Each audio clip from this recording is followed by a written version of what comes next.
This week we're going to be looking at knife defenses, and before we do that I want to just talk briefly about edged weapons. Uh, I say edged weapons because the type of attack that you might see with a knife can also be done with other things. So let's look at a couple of knives. Probably the most common edged weapon that you might see that somebody might use against you would be a folder. And this is one that clips to a belt. They can pull it really easily, and it's really easy to flick open, and it, depending on the quality, it can do a lot of damage. So edged weapons, easily concealable. You have fixed blade weapons. This is just a kitchen knife. This is one that you can carry in a sheath. It also has a little thing for cutting seat belts in an emergency, but it would also be very awful if you got stabbed with this and this part came back out. So, two fixed blades. When I was at Poverello House, everybody there had a knife pretty much on the street. We had a policy where we would ask people to turn in their knives before they came in to eat, and a lot of them did, not everybody did, and you could always tell when somebody was carrying a knife because they had a folded up newspaper in their back pocket, and that would conceal the knife. So there's situations where knives are more prevalent than others. In countries such as Great Britain, where guns are banned, what you're seeing now is a huge uptick in knife crimes, knife deaths. I believe it was 2018 or 2019, for the first time, the London murder rate exceeded that of New York, and that was with knives for the most part. Other things that can be used like a knife would be a tool like a screwdriver and a box cutter. So what's significant about these is that if you have time to see what the person has, they have a screwdriver, what you know is they're probably not going to be slashing with it. They're going to be stabbing. Okay? Same thing with a box cutter. You see somebody that has a box cutter in their hand, they are not going to be stabbing you with that. They're going to be slashing. So the difference between these and a knife is that a knife has a point and an edge, and a knife can both stab and slash. It's a multi-directional weapon. It is, well, people I know in law enforcement would fear encountering somebody with a knife more than they would somebody with a gun, just because it's unpredictable, multi-directional. You don't have to be a good aim. You don't have to be good at all. You could be just grabbing it and slashing furiously or stabbing furiously. So whenever we train, we're going to be training with, just like with everything else, we're going to be using training weapons. This is a rubber one. These are okay. It's still pointed. But I prefer something that's rigid because it gives a little feedback when it hits somebody. These are typical martial arts knives. They're made out of wood, but again, they have a point, and I don't like that. So I really prefer these rigid blunt knives. You can stab somebody with them. They can feel that. They might even get a little bit bruised, but they're not going to get hurt. It's a good idea to always have goggles. We're not going to be using goggles, but I'm not going to be doing anything really fast. So there are two types of attacks that we're going to talk about. One is a dynamic attack, where somebody is coming at you, stabbing, stabbing, slashing, slashing, stabbing. The other is a static attack, where somebody has the knife on you and is using it for some other purpose, to rob you, to commit a sexual assault, or to persuade you to go to a secondary location, which is what you never ever want to do, is going to that secondary location.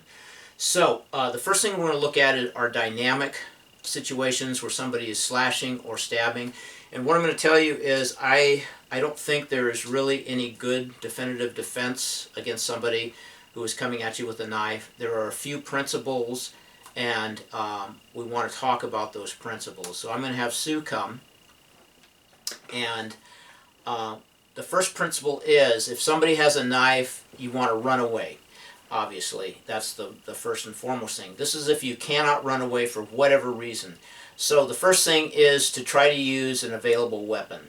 And available weapon could be anything from a purse to what we're going to use as a garbage can lid. Now, granted, garbage can lids are not readily available except in the movies, but that's what we're going to use this first time. So I'm going to take this time I'm going to use the rubber knife. She's going to take that garbage can lid, and she hasn't practiced this, but I'm going to have her, I'm going to come at her, I'm going to have her try to fend this off with the garbage can lid. Okay, you ready?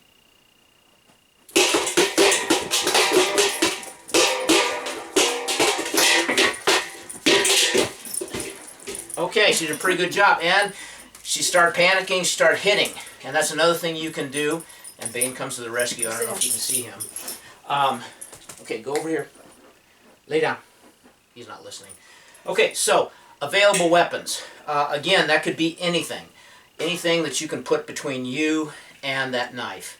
So that would be the first thing. And in the meantime, you can, you can be kicking, you can be using that available weapon to hurt the person, and then you just want to get out of there. You want to protect yourself and get out of there. The other thing that we're going to look at, and you can take that off camera there for a second. The other thing we're going to look at is if you don't have any available weapons. And if you look at your hands and your arms, on this side, what do you have if you get slashed? You have your tendons, which control your hands. You have major blood vessels. If they get sliced, you could bleed out very quickly. So this is not a good defense. I'm defending my face, but I'm defending it with something very vulnerable. Cut across the hands here, again, could render my hands useless. Down here, just all kinds of damage. So what we want to do is something that's a little counterintuitive.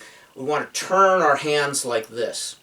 And what I want to do is I want to keep my fingers up instead of making fists. I want to keep my fingers up, and I want to lean back.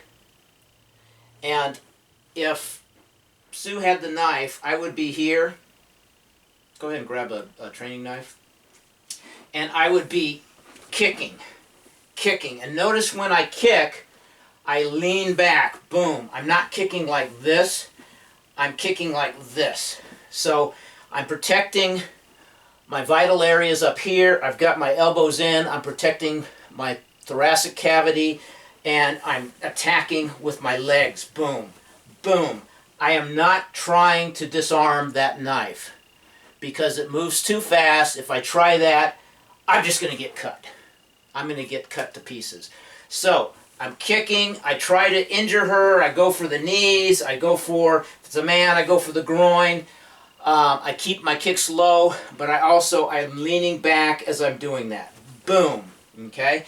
If she manages to come in with a stab, I suck myself in like this, and then I come down. I'm not going to do this to my wife, but I'm going to come down hard with the backs of my hands on her wrist. Boom, like that. And then I get back to this. Okay? Very simple. That's all we're going to do is just protect ourselves, kick, and then look for that opportunity to get out of there. There are plenty of other techniques. We don't have time to really look into them. And again, I'm not convinced that there's any technique that really works well consistently against a knife attack that's dynamic. So that's our lesson on dynamic knife attacks. Very short, very simple. Available weapons. Turn your hands out, protect your face, dip your elbows in, lean back, and use your kicks. Good reason to work on your kicking power. The next lesson we'll be looking at after this will be some static attacks. Thank you.